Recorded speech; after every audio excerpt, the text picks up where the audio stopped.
देश में यूजीसी को लेकर विवाद थमने का नाम नहीं ले रहा, क्योंकि सड़कों और कई शैक्षणिक संस्थाओं से होते हुए ये मामला अब जवाहरलाल नेहरू यूनिवर्सिटी यानी जेएनयू तक पहुंच गया।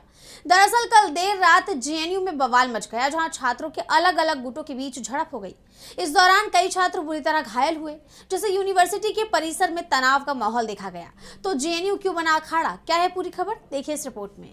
जवाहरलाल नेहरू यूनिवर्सिटी यानी जेएनयू देश के सबसे मशहूर शिक्षण संस्थानों में से एक है, लेकिन पिछले कुछ सालों से जेएनयू कैंपस शिक्षा के लिए नहीं बल्कि हिंसक और विवादित भाषणों से जुड़ी घटनाओं के चलते सुर्खियों में बना हुआ है। और अब एक बार फिर जेएनयू कैंपस में हंगामा और हिंसा का ताजा मामला सामने आया है। देर रात छात्रों के अलग अलग गुटों के बीच झड़प हो गई और ये विवाद इतना बढ़ गया कि दोनों पक्षों ने एक दूसरे पर मारपीट और पत्थरबाजी के आरोप भी लगाए हैं।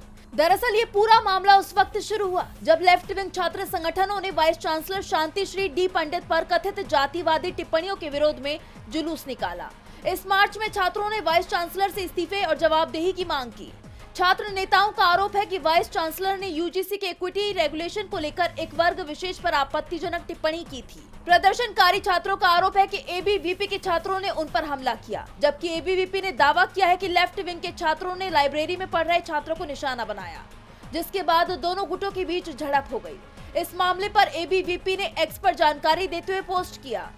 जेएनयू में बेरहमी से हिंसा, लेफ्ट से जुड़े ग्रुप्स के चौंकाने वाले हमले में स्टूडेंट्स बुरी तरह से घायल हो गए हैं। उनकी बस इतनी गलती थी कि वो लाइब्रेरी में शांति से पढ़ रहे थे। ये पॉलिटिक्स नहीं है, ये उन स्टूडेंट्स के खिलाफ कायरतापूर्ण टारगेटेड हिंसा है जो यहाँ पढ़ने आए थे, हमला करवाने नहीं। आइडियोलॉजिकल गुंडों को कब तक कैंपस में आतंक मचाने दिया जाएगा? हम तुरंत गिरफ्तारी और सख्त एक्शन की मांग करते हैं। दिल्ली पुलिस अभी एक्शन लो, स्टूडेंट्स की सेफ्टी का इंतजार नहीं किया जा सकता। वहीं लेफ्ट विंग के छात्र संगठनों का कहना है कि उनका विरोध प्रदर्शन शांतिपूर्वक चल रहा था, लेकिन एबीवीपी के छात्रों ने जानबूझकर तनाव बढ़ाया और उन पर पथराव किया। इस बीच जेएनयू प्रशासन का बयान भी सामने आया है, जिसमें कहा गया है कि कैंपस में सही एकेडमिक माहौल बनाए रखने के लिए यूनिवर्सिटी के नियमों और भारतीय न्याय संहिता यानी बीएनएस के तहत सख्त कार्रवाई की जा रही है। साथ ही प्रशासन ने सभी स्टूडेंट्स, फैकल्टी और स्टाफ से अपील की है कि वो किसी भी गैर जरूरी एक्टिविटी में शामिल न हो। डीबी लाइव की रिपोर्ट।